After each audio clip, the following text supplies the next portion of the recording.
little bit of a 2-for-1 here as a Cleveland Browns fan. And if you're not familiar with the channel, go ahead, like, subscribe. I know people hate when I say that right off the bat. I kind of do too.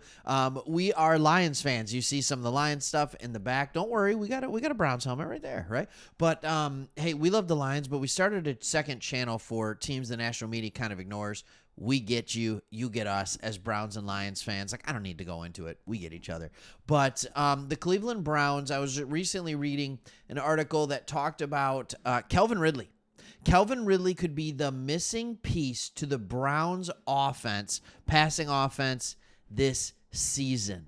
Now, the article goes on and it talks about how Kelvin Ridley, let's talk about fit first, and then we'll go on and talk about it, because in this video, I'm going to talk about fit. Do you like it? Would you be in favor of signing Kelvin Ridley to the Browns long term? Because I have one way that they can make it happen, and in honestly one way only, unless Andrew Berry has some cap magic that I don't know about.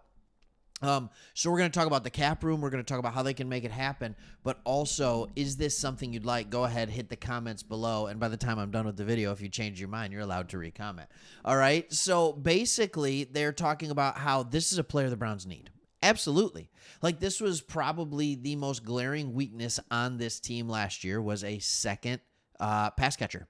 Right? I mean, Elijah Moore, they brought in. There were some high hopes, but also he's a guy who had, some retread on his tires coming from the Jets. It didn't work out there. A lot of that could just be due to the dysfunction in the Jets system and the Jets offense. But he was one of those guys that there was just never a quarterback who was efficient while throwing him the ball. So where else can you go? Can you look internally? Yeah, absolutely. There's some guys that are there, but they're not going to be these big-time options. So him being there is not a bad thing. As you can see here, Kelvin Ridley had the most completed/intended air yards. He wasn't the most efficient with those completed/intended air yards. Christian Kirk actually had a phenomenal season before he got hurt. He was absolutely outplaying Kelvin Ridley. He had a better year than Kelvin Ridley. I think Kelvin Ridley is a phenomenal number 2 wide receiver, and in the right system could be a number 1. Here's the problem that the Browns are facing when you're talking about free agents. And every time I do a video on a free agent, until there's some moves made, I'm going to be talking about this. And I am going to be talking about your salary cap, right? Like, I'm going to be talking about your salary cap. Like, because the fact is, you don't have room, right? Like, you don't have room. So we're sitting here and we're wondering, like, oh, we could add this free agent or we could add this free agent. And it's like, who? Who are you taking? All right? There was where are the contracts coming from? And as you see this, all right, a couple of things just became very clear to me. All right? There's not a lot. We've talked about this. I've gone to Spot Track or whatever you want to call it, right? Spot Track. And we've talked about this before. But there was an article put out by Dogs by Nature that talked about how the Pittsburgh Steelers just released 3 players or cut 3 players, even though they started multiple games, because they gave them salary cap room. And they talked about the 3 players that the Browns have where they could make some money. So with Amari Cooper, he's set to make like $25 million next year or more. I don't know the exact figure, but you would save $12.5 million by cutting him. Nick Chubb is set to make almost $16 million next year. You would save almost $12 million by cutting him. And then they put offensive lineman Joel Bitonio in there. That doesn't make sense to me. You need to wait at least another year. At least. And that's like one of those things where it's like, whoa. That's not a good idea. So the question is, with these guys, do you go out and extend them? Or do you just flat out cut them? So here's the difference between an extension and a cut. All right. So, for example, Amari Cooper, let's say he's owed $25 million. If you extend him out a couple more years, you still have to pay him that $25 million. That's the way it works. If you cut him, all you have to pay him is the dead cap number. So you could re-extend it, and you could even redo some of our guaranteed money. You could. You might be able to pull that out, but it's not going to save you as much money this year, or it's going to hit you big time next year. That's the way it works. It's the same with Nick Chubb. Nick Chubb is what, 29? I'm trying to, he's 28. Okay, he's 28, and he's 28 years old. He's a running back. So do you want to give him a 3-year extension where you're paying him a total of like $30 million?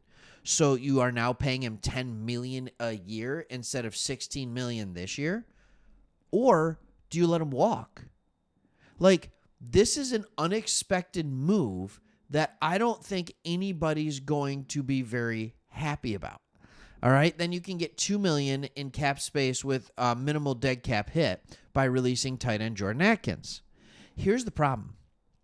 When you add up all these numbers, the Browns are still barely under the salary cap, and they still are going. And now, again, the salary cap is expected to be upwards of $240 million, so that's going to free up some room. So do I think they could go out and get a guy like Kelvin Ridley? I do. Now, here's where you're not going to like what I'm going to say. If you go out and sign a guy like Kelvin Ridley to a 3-year, $35 million deal, right? You're going to pay him a little bit extra to come to Cleveland. That's fine. And then he's going to he's going to be happy there. It's going to be a decent contract. I think that means that Amari Cooper's gone, and you're still looking for another wide receiver. Now, I could be wrong. Do you still want Kelvin Ridley if that's the case? Or do you want to renegotiate Cooper? It's not Tuma. Amari Toomer. It got in my brain for some reason. But anyways, do you want to extend Cooper and maybe give him like a 3-year $55 or $50 million contract, or even $60 million, and save yourself some money this year and put that off another couple years? Those are the options. Or do you want to extend Cooper maybe on a 3-year $60 million or a 3-year $55 million, depending on what he wants to work with? I don't know where he's at.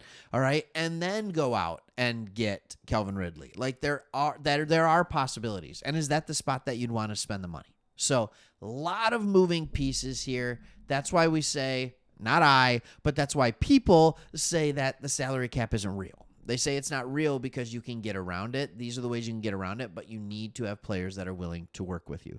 So what they do with Cooper, what they do with Nick Chubb, what they do with some of these players will also depend on the players and whether they're willing to renegotiate. They might just be like, nah, I'm out. Cut me. See you on the next one. All right. Thank you so much for watching. Hopefully you learn more and more as you watch these videos. I'll continue to as well.